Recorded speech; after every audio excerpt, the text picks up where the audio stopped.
പക്ഷെ വേറെ എൻ്റെ ഒരു സുഹൃത്തിൻ്റെ മകൻ സുനിൽകുമാറിൻ്റെ മകൻ അച്ഛൻ എന്നാണ് അവനെ വിളിക്കുന്നത്. അവൻ്റെ പേര് പ്രവീണാണ്. അവനിപ്പോഴും കോമയാണ്. കോമയെന്ന് വെച്ചാൽ അവൻ്റെ നരമ്പ് രണ്ടെണ്ണം പൊട്ടിപ്പോയി തലയിൽ മറ്റേ. അപ്പം ഇവർ എന്ത് ഇടിയെ ഇടിച്ചേക്കണം? ഇടിച്ച് ഇവർ കുസ്തിക്കാരാണ്.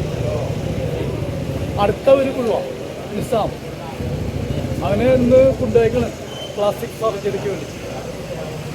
അത് ഇന്ന് 7 മണി പറഞ്ഞു, ഇപ്പോൾ 1:30 ആക്കിയാണ്. സ്പെഷ്യലിസ്റ്റിലാണ് അത് കൊണ്ടുപോയിക്കണം. ഇങ്ങനെയാണോ നമ്മുടെ രാജ്യം? ഇങ്ങനെയൊക്കെയാണ് ചെയ്യേണ്ടത്? ഇതിനെന്താ നടപടിക്രമങ്ങൾ? ഇപ്പോഴും ഇവർ ഇറക്കിയില്ല. സത്യം പറഞ്ഞാൽ അവനെ കിട്ടിക്കഴിഞ്ഞാൽ ഞാൻ ഒരു പിതാവെന്നുള്ള നിലയിൽ അവനെ ആദ്യം ഞാൻ പിടിക്കും.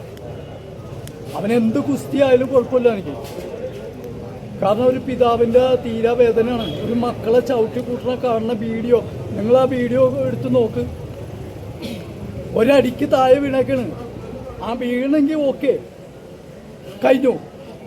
പിന്നെ ചവിട്ടി കൂട്ടാണ്. ഇങ്ങനെയാണ് ചെയ്യേണ്ടത്. നിയമപാലകർ എവിടെ? അവർ വിളിച്ചില്ലേ? അവർ വന്നോ? ഇപ്പോഴും ഞങ്ങൾ ഇവിടെ വന്നിട്ടില്ലേ? എന്താ ആക്ഷൻ? എൻ്റെ മകൻ എന്താ പറഞ്ഞത് ഈ സംഭവത്തെ പറ്റി? മകൻ പറഞ്ഞത് എന്താ വെച്ചാൽ അവനും സുഹൃത്തുക്കളായിട്ട് അവൻ്റെ ഒരു സുഹൃത്തിൻ്റെ മാരേജ് ഫംഗ്ഷനായിട്ട് പോയി. അത് ചെമ്പൂക്കിലായിരുന്നു. ചെമ്പൂക്കിൽ പോയിട്ട് അവിടുത്തെ ഫംഗ്ഷൻ കഴിഞ്ഞിട്ട് തിരിച്ച് ഈ മണവാളിൻ്റെ വീട് എന്ന് പറഞ്ഞാൽ എഞ്ചുകൊടിസ്, അതായത് കുന്നുംപുറത്തെ ഒരു സ്ഥലത്താണ്. ഈ സ്ഥലത്ത് വന്നു.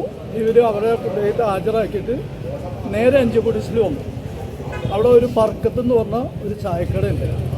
ആ ചായക്കടയിൽ നിന്ന് ഇവർ 5 പേരാണ് വന്നത്. ഈ 5 പേര് ചായ കുടിച്ചിട്ട് 2 പേര് പോയി. എൻ്റെ മകനും ഈ സുനിൽകുമാറിൻ്റെ മകനും മറ്റേ നിസാം എന്ന് പറഞ്ഞ പയ്യനും ഇവർ ചായ കുടിച്ചിട്ട് ഇറങ്ങുന്ന സമയത്താണ് ഈ പറഞ്ഞ ഗുണ്ടകൾ ഇവർ വേറൊരു ടീമായിട്ട് വാക്കേറ്റം നടന്നു. ഈ വാക്കേറ്റം നടന്നപ്പോൾ സ്വാഭാവികമായിട്ട് അവർ എന്താണ് ചേട്ടാന്ന് ചോദിച്ചു. ഇതാണ് സംഭവം. ചോദിച്ചത് മാത്രമേ ഉള്ളൂ, പിന്നെ ബോധമില്ല. ആ വീഡിയോ നോക്കിയാൽ കാണാൻ പറ്റുമോ? ഒറ്റയിടിക്കാണ് താഴെ വീണ. അത് ഷാഫിയാണോ ആദ്യം വീഴുന്നത്?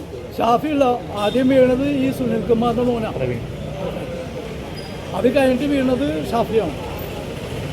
മറ്റവനെ എണീറ്റിട്ട് ഓടാൻ നോക്കിയിട്ട് അവനെ വലിച്ച് കഴിച്ചിട്ട് പിന്നെ അവനിക്കിട്ട് കൊടുക്കണം. നിസാം എന്ന് പറഞ്ഞാൽ ഷർട്ട്, ആ ബ്ലാക്ക് ഷർട്ട്, അവനാണ് നിസാം. എന്താ പറയാ? ഇതിൽ എന്താ നമ്മൾ പറയാ? നമ്മുടെ കേരളം ഇങ്ങനെയാണോ? ഇത് കുറെ തൂഫാൻ ഇറങ്ങിയിട്ടൊന്നും കാര്യമില്ല. പക്ഷെ കുറെ ഉദ്യോഗസ്ഥന്മാരും സഹകരിക്കണം. അതോടൊപ്പം ഞങ്ങളെപ്പോലത്തെ മാതാപിതാക്കളും സഹകരിക്കണം. സഹകരിക്കാൻ ഞങ്ങൾ തയ്യാറാണ്. ഞങ്ങളെ മക്കളെ നിലക്ക് കുത്താൻ ഞങ്ങൾ തയ്യാറാണ്. പക്ഷെ അതോടൊപ്പം ഉദ്യോഗസ്ഥന്മാർ, ഇപ്പം ഇവിടെ തന്നെ ആയാലും പോലീസ് ഉദ്യോഗസ്ഥരായാലും ആരായാലും തൂഫാനം കൊണ്ട് മാത്രം ഒരു കാര്യം നടക്കൂല. ഗുണ്ടകളെ അടിച്ചമർത്തണം. ഗുണ്ടകൾ മാത്രമല്ലല്ലോ, ഗുണ്ടകളെ നീ പിന്നെ സഹിക്കാം. ഇപ്പം മറ്റേ മരുന്നാണല്ലോ സഹിക്കാൻ പറ്റാത്ത. എല്ലാം ഉണ്ടല്ലോ. ഉപയോഗിക്കുന്നവൻ ഉപയോഗിക്കട്ടെ. പക്ഷെ അവൻ തകർക്കുന്ന ഒരു സമൂഹത്തെയാണ്, നമ്മുടെ നാട്ടിലെ യുവതലമുറയിലെ തകർക്കുന്നത്. അതിനു വേണ്ടി നമുക്ക് എന്ത് ചെയ്യാൻ പറ്റും? പ്രതികരിക്കണം. നിങ്ങളെപ്പോലത്തെ മാധ്യമ പ്രവർത്തകർ.